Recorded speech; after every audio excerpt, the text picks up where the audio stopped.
Only 60 seconds for the phone to catch up to where we're at.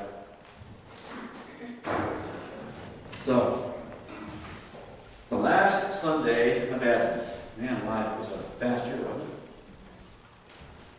it? Got all your shopping done? I got a little text earlier. You know, you can have packages tracked now. It's just amazing what they can do. And now that they're delivering on Sundays, I got a text saying my middle son, they're getting one of the gifts that we sent for their dog today. They're not getting their gift, but they're getting one for their dog. So, interesting. Nice little package, isn't it? That'd be fun. Know what's in it? I don't have a clue. You ever shaken packages? I don't think anybody alive has not shaken a package at one time or another, have they? Sometimes you just drive Joni nuts because I can pick it up just by the weight tell what it was. You know? Did. Or I could always talk James into telling me what it was.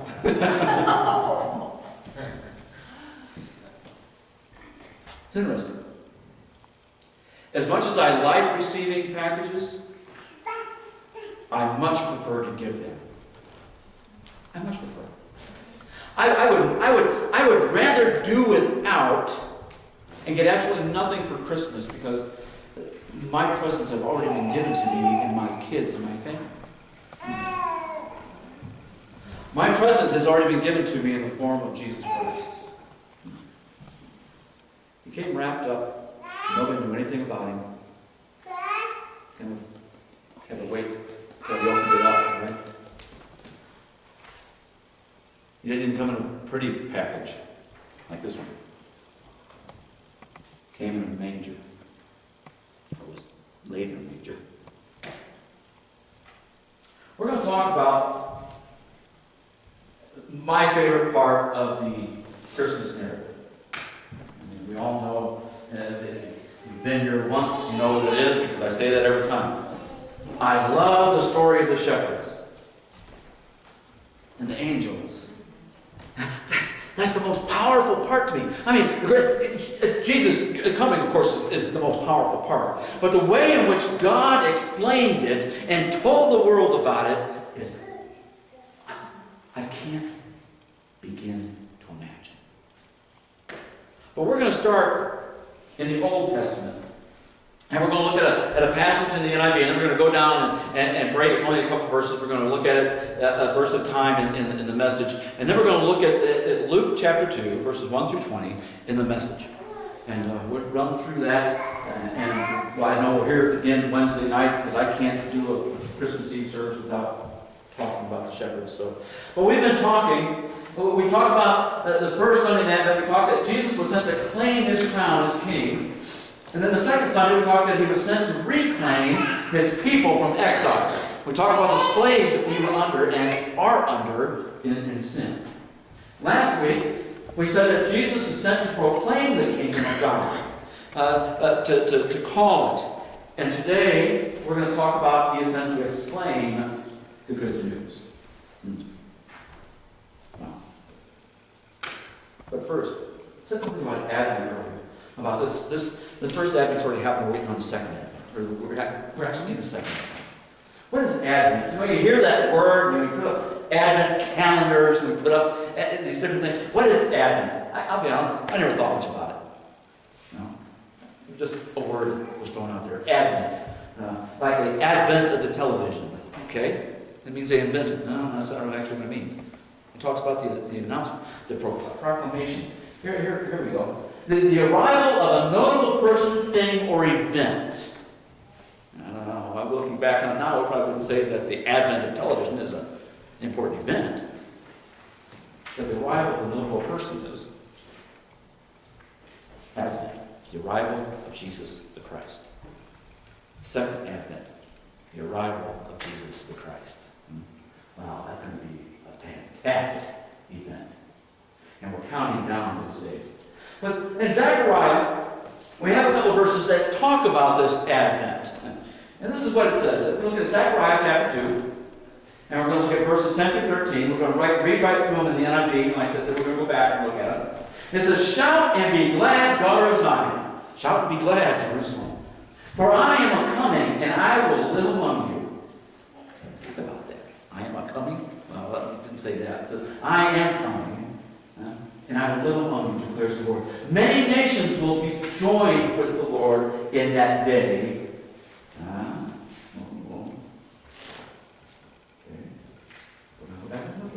"Many nations will be joined with the Lord in that day, and will become my people. And I will live among you, and you will know that I am the Lord Almighty, that the Lord Almighty has sent me to you. The Lord will inherit Judah as his portion in the Holy Land, and will again choose Jerusalem. Be still before the Lord, all mankind, because he has roused himself from his holy dwelling." Okay, we can understand that. We can take and break that up. I like the way that the Message put it. And so here we go. Let's look at the first verse, if I can get to it here. Zechariah 2, chapter 10, or verse 10. "Shout and celebrate, daughter of Zion. I'm on my way." This is the verse that we had this morning. "I'm moving into your neighborhood." Now think about that. Declaring that Jesus is coming and going to live in our neighborhood. What would you do different? We say, well, we talk about that all the time. That we should live our lives different because he's here. Okay, yeah, we talk about that. If he was moving in next door to you, what would be different? Would you yell at the dog when it's out there barking? Sound like a madman? I don't know. I'm sure that's probably what my neighbors think now. If Jesus was moving in next door, would you go help him unload? Did you help the last neighbor?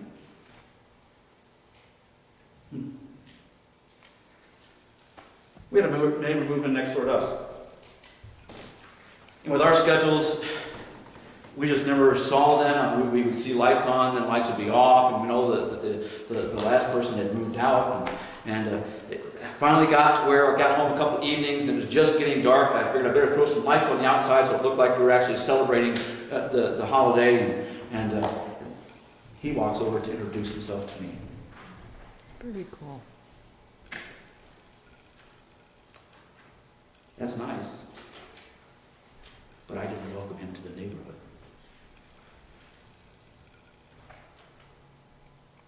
Now, if Jesus moved in next door, would you welcome him? Shout and celebrate, daughter of Zion. Would you shout and celebrate? I'm on my way. I'm moving in your neighborhood. God's decree.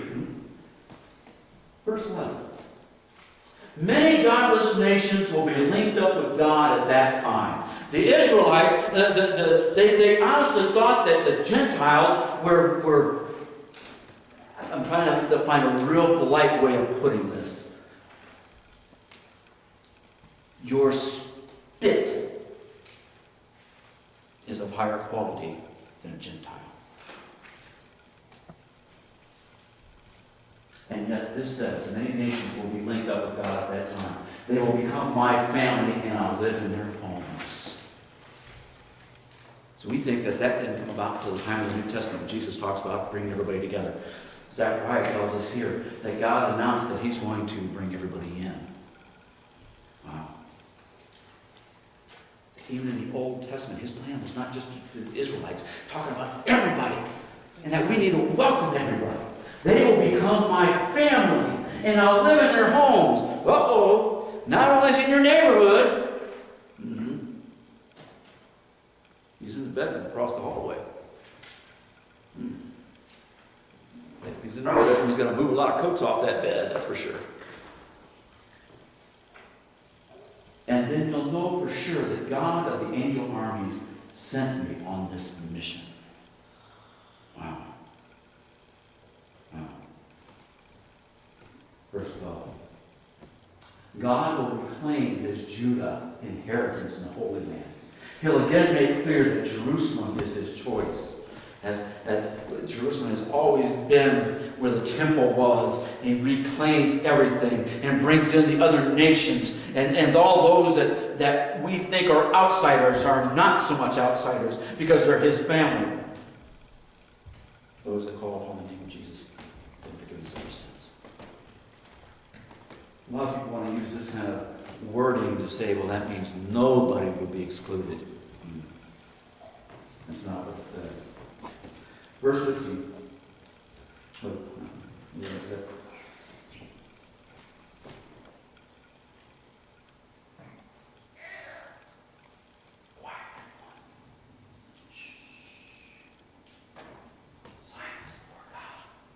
Something's afoot in his holy house. He's on the move. We think about God coming, and we think about judgment coming. And when I read this verse this morning, I read it in the NIV, I didn't think much about it. When I read it in the Message, I thought about the times that I would hear my dad stirring in the house when we were not behaving the way we should. And I'd tell my sisters, my brother, shh! Dad's up. It was too late by that point, right? He's already on the move. Huh? I should have been saying, run!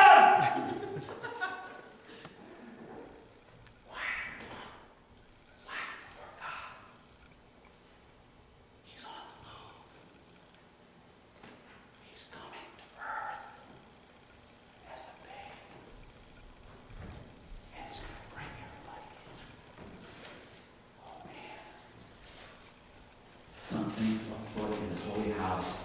He's on the move. And yes, he is, and was, and is to come. That's right. Let's jump to Luke chapter 2.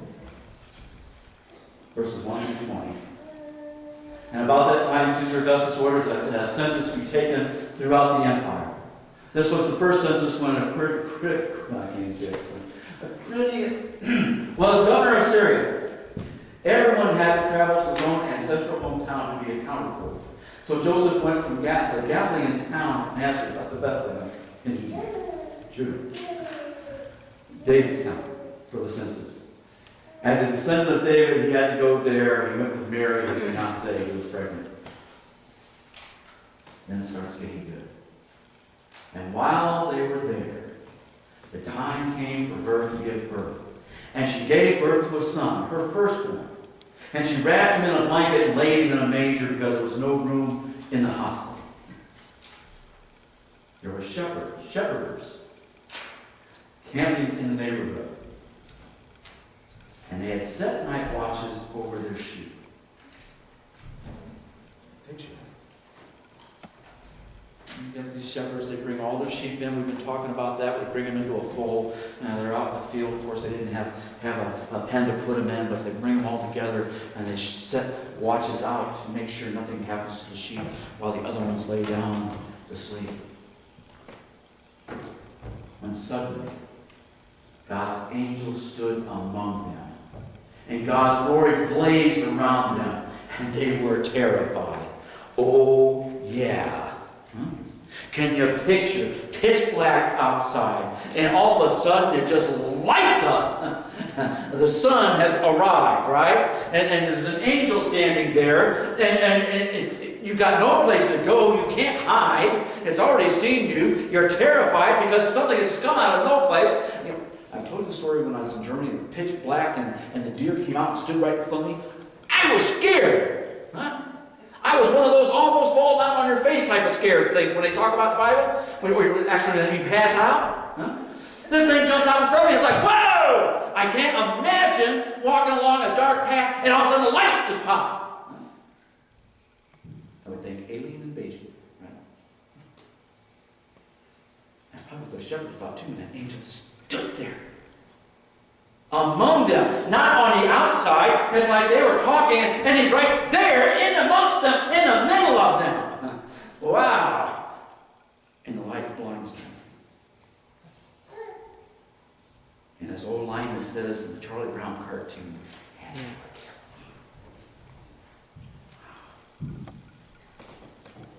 it goes on, it says in verse 10. Maybe it does, and maybe it doesn't.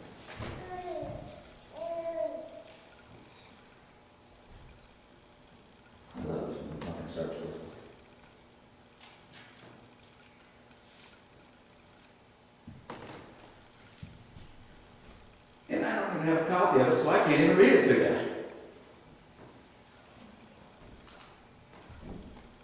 There you go. Yeah, I sent this one. I know what she's like. The angel said, don't be afraid. Well, it's too late. They're already terrified. I'm here to announce a great and joyful event that is meant for everyone worldwide.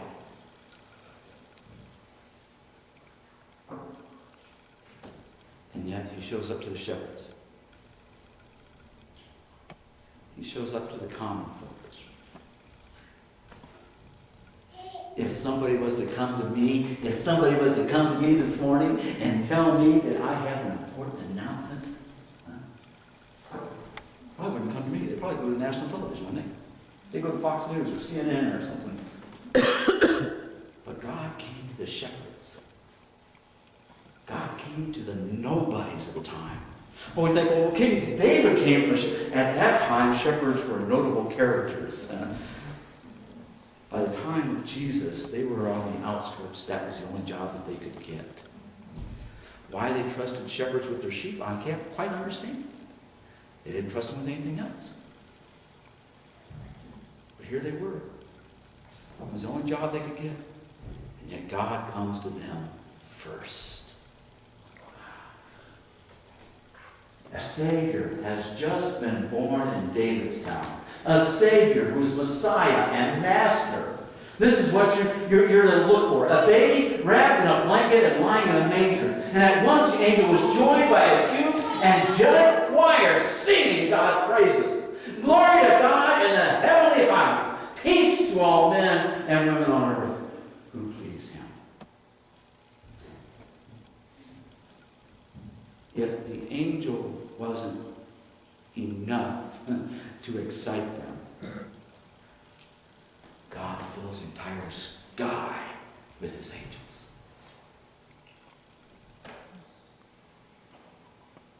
And I can't even begin to imagine the beauty of that sound.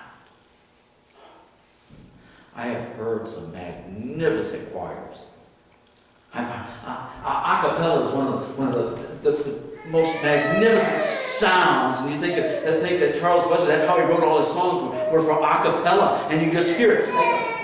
When I was going to Lincoln Christian College, and they would do an acapella, and you could just hear the voices and nothing else of a couple thousand people. That's beautiful. And yet God filled the skies with angel voices. And the shepherds saw the first angel, and he told them about the Messiah coming, which they also had been waiting for. The Messiah, the Master, the Lord. And the angel choir comes in. And so they sat back down and enjoyed their meal and didn't say another word to anybody. End of story. Isn't that how we treat it? Oh, hey! I know the Savior is called Jesus Christ.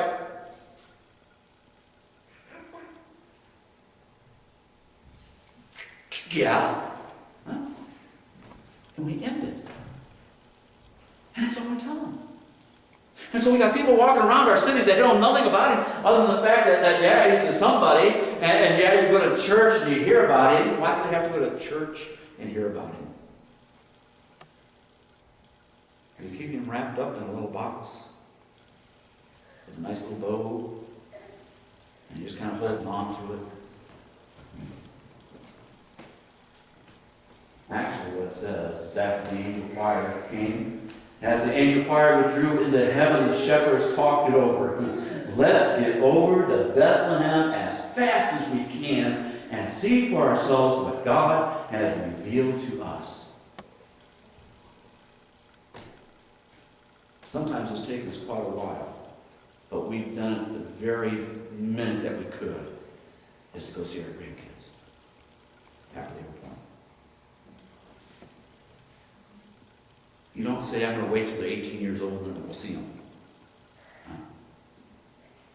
The shepherds were told about this magnificent gift that God had given, and they said, we need to take off right now. Forget the sheep. because the shepherd is really here. That's right. Let us get over to Bethlehem as fast as we can and see for ourselves what God has revealed to us. They left running and found Mary and Joseph and the baby lying in the manger. Seeing was believing. And they told everyone they met what the angels had said about this child. And all who heard the shepherds were impressed. Didn't say they believed, just that they were impressed. The first missionaries are the shepherds. They told everyone that they came in contact with about the angel, about the choir, about the Savior that they found, because it was right there, just like the angel said that it would be, that he would be. And they told everybody, and the town was impressed, but we don't hear anything about the townspeople running out to the manger to see.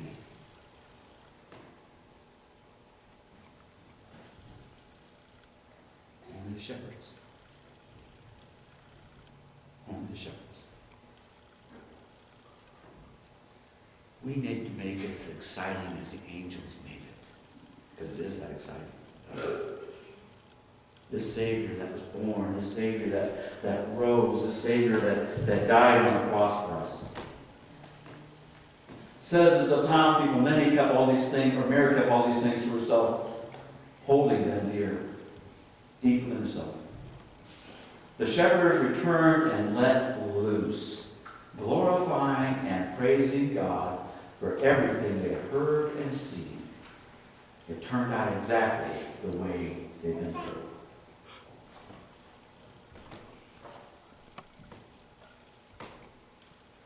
Some people like sporting events, some people like different things, concerts. I know when we went with Josh and Heather and went and saw the Gaithers in concert on the way back, that's all we talked about.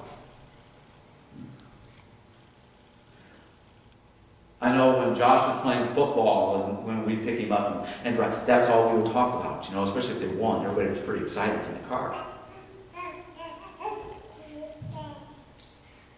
We need to be that excited. Why is it we can get excited about football games and baseball games and basketball games, but we can't get excited about the Savior of the world? Or we do, but it's only a temporary thing.